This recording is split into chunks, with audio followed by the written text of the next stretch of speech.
سفیدی جو سرمو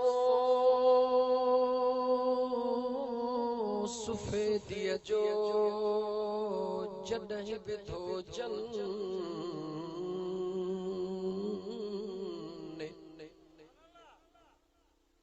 مکھے خبرات تھرڑی حاجرہ جو علائقو عاشقن جو علائقو انہیں کرے انشاءاللہ تعالی عاشقن جو علائقو ہوجے اے عاشقن جی اماں جی محفل ہوجے وری سجن سائیں جی محبت واری جماعت ہوجے انشاءاللہ تعالی اج عرش جا فرشتہ بھی نہارے چوندا مولا ہنن ہڑینی کے تو معاف کر انشاءاللہ دل کھولے اج محفل پڑھندا سی بدھندا سی پر صرف غور کجو لفظن جے متھا غور کجو ऐं रस्मी तौर ते वेहण मां कोई फ़ाइदो कोन थींदो रुॻी ॾाढियां सुभान अल्लाह कैसी आवाज़ बुलंद थियो हरगिज़ न ज़रूरी नाहे तव्हां ॾाढियां सुभान अल्लाह चओ ए सजण साईं जो फ़क़ीर आहे हिन फ़क़ीर जी इहा कोन हूंदी आहे त तो न चयो कुझु बि न चओ बस रुॻी कनेक्शन खे थोड़ो बस इहा हिकिड़ी गुज़ारिश आहे रुॻी कनेक्शन खे मिलाए वेहो पो ॾिसो त यार जो कुर्ब कीअं थो थिए लतीफ़ जो शेर सुरमो सफेदी जो सुरमो सफेदी जो जॾहिं विधो जन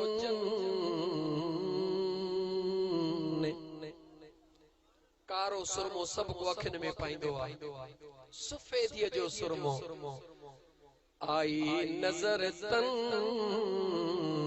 अच्छाई आलम जी अन्या चवा तॾहिं ॾिठी तन अच्छाई आलम जी अखियों उहे धार अखियों उहे धार जैसा पसी पिरिय खे लतीफ़ जा बैत होए जे अॻु में तो न ॿुधा हुजनि अखियों उहे धार जैसा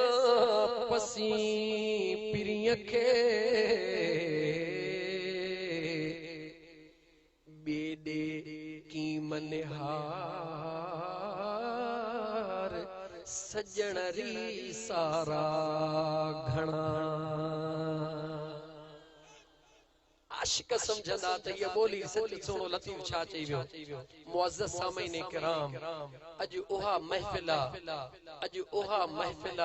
जंहिं महफिल जो शान मुंहिंजो रब थो ॼाणे रब जो महबूब थो ॼाणे तव्हां सां एतिरो ॼाणूं था त हीअ महफिल त महफिल पर जंहिं पाक दामन जंहिं अम्मा बतूल सुहिणी जे निस्बत सां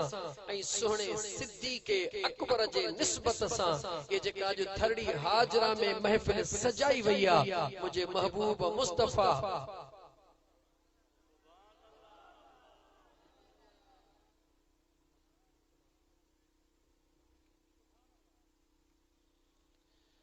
मुझे महबूब मुस्तफ़ा सल्लल्लाहु अलैहि व आलिहि वसल्लम जो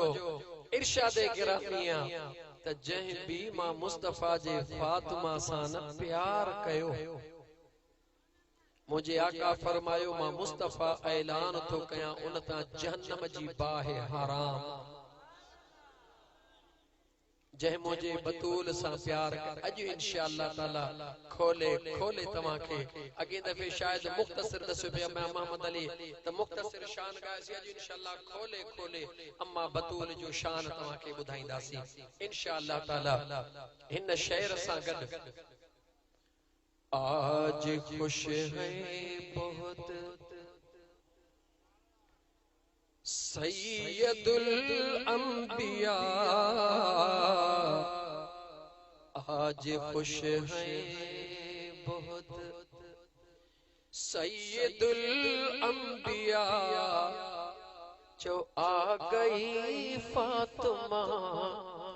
آ گئی فاطمہ،